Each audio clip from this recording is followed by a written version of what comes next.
అది రామాపురం అనే అందమైన గ్రామం. ఆ గ్రామంలో రాజయ్య తన భార్య శారద, కొడుకు సురేష్‌తో కలిసుంటున్నాడు. రాజయ్యది మధ్యతరగతి కుటుంబం. అయితే రాజయ్య మొదటి భార్య చనిపోవడంతో తన కొడుకు ఆలనా పాలనా చూసుకోవడానికి శారదాని రెండో పెళ్లి చేసుకుంటాడు. కానీ ఈ పెళ్లి శారదకి ఇష్టముండదు. శారద తల్లిదండ్రులు పేదవారు కావడంతో కట్న కానుకలు ఇచ్చే స్తోమత లేక అప్పటికే కొడుకు ఉన్న రాజయ్యకిచ్చి పెళ్లి చేస్తారు. దీంతో ఇష్టం లేని పెళ్లి చేసుకోవడం వల్ల రాజయ్య కొడుకు అయిన సురేష్ మీద కూడా ఆమెకి ఎలాంటి ప్రేమ ఉండదు. కానీ ఆ ఊరిలో అందరి ముందు, ఆ చుట్టుపక్కల వారి ముందు మాత్రం సవతి తల్లి అని పేరు తెచ్చుకోకుండా సురేష్ను మాత్రం ప్రేమగా చూసుకుంటూ ఉండేది. ఇలా కొన్ని రోజులు గడిచిపోతూ ఉంటాయి. శారద గర్భవతవుతుంది.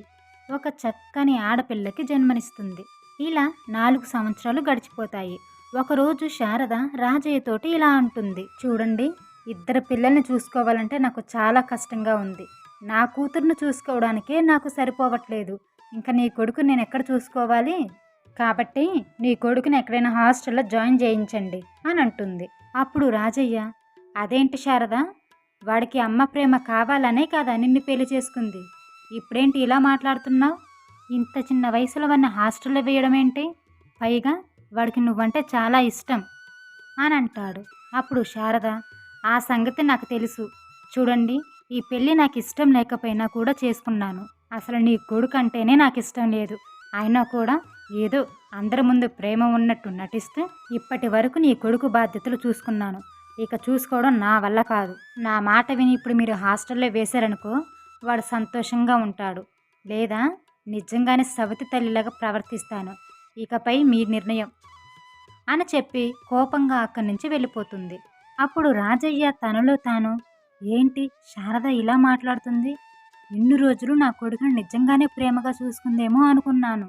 కానీ దీని మాటలు కాదని ఇక్కడే ఉంచితే నిజంగానే వాని కష్టాలు పాలు చేస్తుంది అని అనుకొని తన కొడుకుని తన నుంచి దూరంగా ఉంచడానికి ఇష్టం లేకపోయినా సరే హాస్టల్లో జాయిన్ చేపిద్దామని సిద్ధమవుతాడు.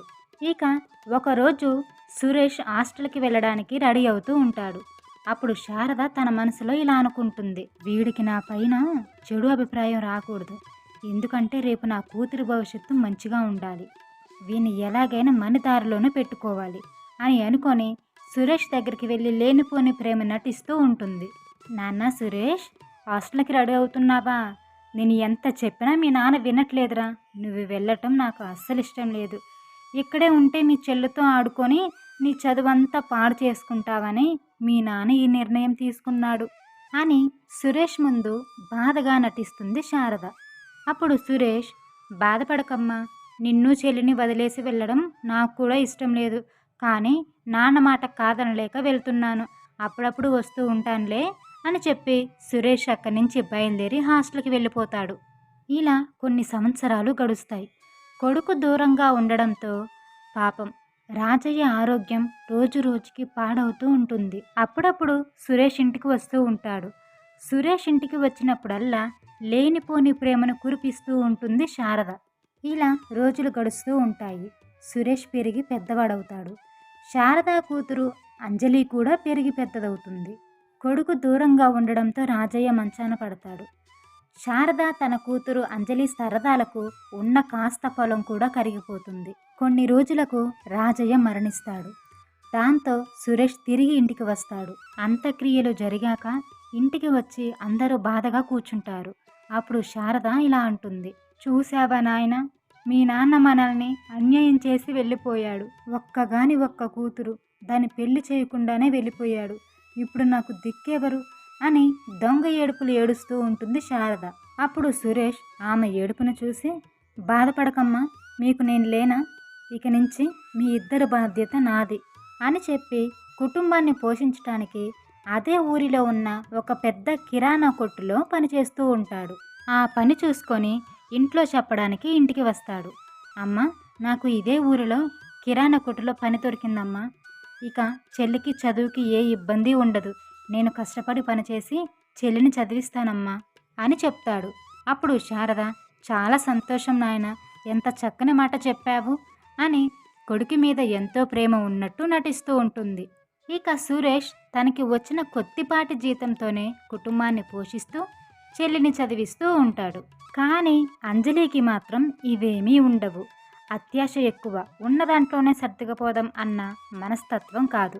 తన కాలేజీలో డబ్బున్న వాళ్ళు ఎలా ఉంటారో అలానే ఉండాలని, అలానే రెడీ అవ్వాలి అని అనుకుంటూ ఉంటుంది. దాంతో అన్నయ్య ఆర్థిక పరిస్థితి పట్టించుకోకుండా తనకి ఇష్టమైన కోరికలు కోరుతూ ఉంటుంది. ఒకరోజు సురేష్తో అంజలి ఇలా అంటుంది, అన్నయ్య, ప్రతిరోజు బస్సులో కాలేజ్కి వెళ్ళి రావాలంటే నాకు చాలా ఇబ్బందిగా ఉంది. నాకు ఒక స్కూటీ కొనివ్వన్నయ్యా అని అడుగుతుంది. అప్పుడు సురేష్ తనలో తాను, అయ్యో, ఇప్పుడే చాలని జీతంతో కుటుంబాన్ని పోషిస్తూ ఉన్నాను, ఇప్పుడు స్కూటీ అంటే ఎలా అని ఆలోచిస్తూ ఉంటాడు. ఆలోచిస్తున్నాడు అని గమనించిన శారద, ఇక మన నాటకం మొదలు పెట్టాలి అని అనుకొని వాళ్ళ దగ్గరికి వెళ్ళి, ఏంటంజలి, ఏం మాట్లాడుతున్నావు నువ్వు? ఇప్పుడు అన్నయ్య మన కుటుంబం కోసం ఎంత కష్టపడుతున్నాడో చూస్తున్నావుగా, పైగా నిన్ను చదివిస్తున్నాడు, ఇంకా నీకు స్కూటీ కావాలి, అది కావాలి అని అడుగుతావా అని అంజలి మీద కోప్పడినట్టు నటిస్తూ ఉంటుంది. ఇక చెల్లిని తిడుతుందని సురేష్, పోనీలేమ్మా, అది చిన్నపిల్ల, ఎలాగోలా డబ్బులు ఏర్పాటు చేసి దానికి స్కూటీ కొంటానులే అని చెప్పి అక్కడి నుంచి వెళ్ళిపోతాడు.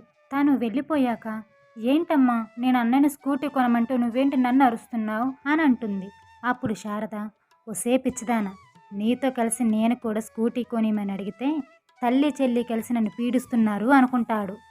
అందుకే అట్ట నాటకం ఆడాను. నీకు బండి కొంటే నాకు సంతోషం కాదనే అని అనుకుంటూ ఇద్దరు మురిసిపోతూ నవ్వుకుంటూ ఉంటారు. ఇలా కొన్ని రోజులు గడిచిపోతూ ఉంటాయి. ఒకరోజు శారద హాల్లో కూర్చొని, అమ్మాయి అంజలి, అంజలి, కాస్త టీ పెట్టుకురా అమ్మా అని అంటుంది. ఏంటమ్మా, ఇలాంటి పనులన్నీ నాకు చెప్తావు, అసలు నాకు టీ పెట్టడమే వస్తేగా అని అంటుంది. అప్పుడు శారద, అవును కాదు, నాకు కూడా ఈ మధ్య పనేం చేయబుద్ధి కావట్లేదే, పని మనిషిని పెట్టుకుందామా అంటే అసలే వాడొక్కడే ఇంటికి చాకరీ చేస్తున్నాడు, ఊళ్ళో చూస్తే మన ఏమనుకుంటారో అని ఆలోచిస్తున్నా. అప్పుడు అంజలి, ఒక పని చెయ్యమ్మా, అన్నయ్యకి నీ చెప్పు చేతుల్లో ఉన్న ఒక అమ్మాయిని చూసి పెళ్లి చెయ్యి, ఇక అన్ని పనులు ఆవిడ చూసుకుంటుంది, నువ్వు నేను హాయిగా కాలు మీద కాలేసుకొని కూర్చోవచ్చు అని అంటుంది. అవునే అంజలి, ఎంత మంచి మాట చెప్పావు, ఈ ఆలోచన నాకు తట్టనే లేదు అని ఇద్దరూ మాట్లాడుకొని ఆ రోజు సాయంత్రమే సురేష్ ఇంటికి రాగానే పెళ్లి ప్రస్తావన తీసుకొస్తారు. అప్పుడు సురేష్, అదేంటమ్మా, ఇప్పుడు నాకు పెళ్ళేంటి, ముందు చెల్లికి పెళ్లి చేసి దాన్ని అత్తారింటికి పంపిన తర్వాత అప్పుడు నేను చేసుకుంటాను అని అంటాడు.